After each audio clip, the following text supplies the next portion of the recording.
So now that you've run your test and you've got your data, you have your graph, you want to put it on your USB. So stick your USB into the USB port, hit USB right here on the screen. It's going to say drive ready, ready to write, hit write. It says write successful, and then you can hit exit. From there, what you can do is take and remove the USB. Now that we have removed the USB from the control and we have the USB in the computer, we're going to go to our folder and we will open the USB and we will see our test file in there. So this one is a calibration test that we use for the machines. So we see our calibration test file.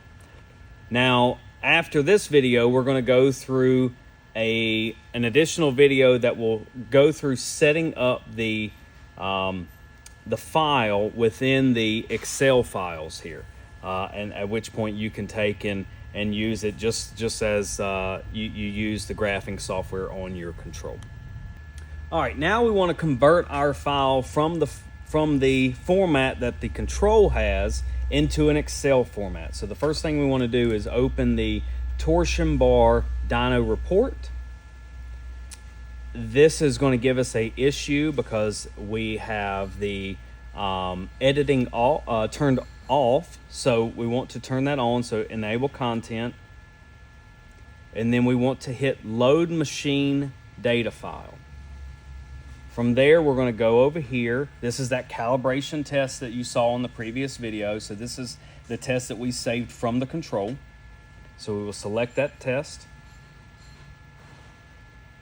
It's asking us if we want to delete the file from the flash drive. I'm going to say no. Now, it's up to you guys on how you want to do this. It has brought the data file in. It's converted it from the format on the control into an Excel format, but I'm going to hit no. I don't want to delete the file just yet. I may eventually do it, but I want to verify that everything is working properly. So I'm going to hit no.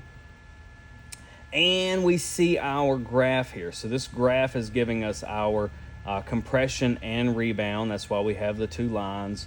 We also have our measurements over here, how much distance we traveled, the load up, the load down, and then the change. So this would be our hysteresis over here on the side. Now that we've loaded the file, converted it to an Excel file, we want to save report to hard drive. So we're going to click that button. We're going to go over here to our USB, and we are going to click on reports. We have our calibration test, which is a name that we've already given it within the control. It just brought it into here. We can leave it at that if you're wanting to. It's up to you if you want to change it. We'll hit save.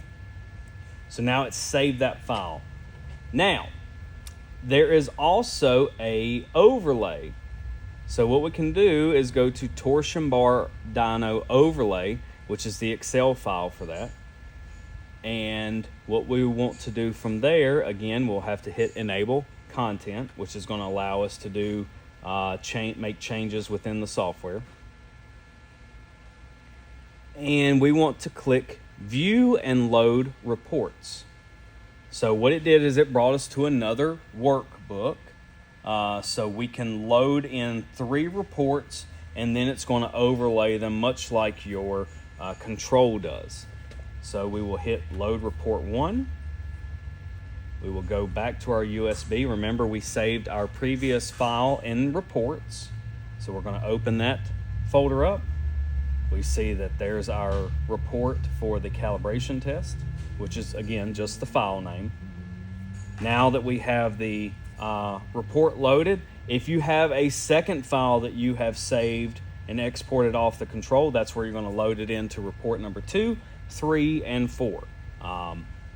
So from there, you want to hit, if you're done, you can go ahead and hit view graph, and there's our calibration test.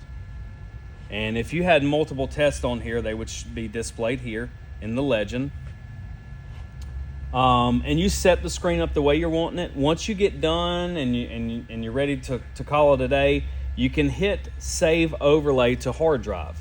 So we're going to hit that. Now we haven't done anything really to even do this, but we'll go to our USB, and that's where you're going to click on the overlays folder, and you can save your overlays here. So let's say you have your right front Bilstein with 325, and your right front Penske with a 350, and maybe it's got a bump stop in there, and you're just wanting to overlay them to see what the differences are. And you want to save that for future reference. Well, you're going to save that in the overlays folder. At which point you'll come in here, you'll name the file, and then you'll hit save. So the next time that you go to view this, you'll already have it. You won't have to set it up. And there is a option to load overlay right here on the right. Load overlay from hard drive. This is one that we have saved previously.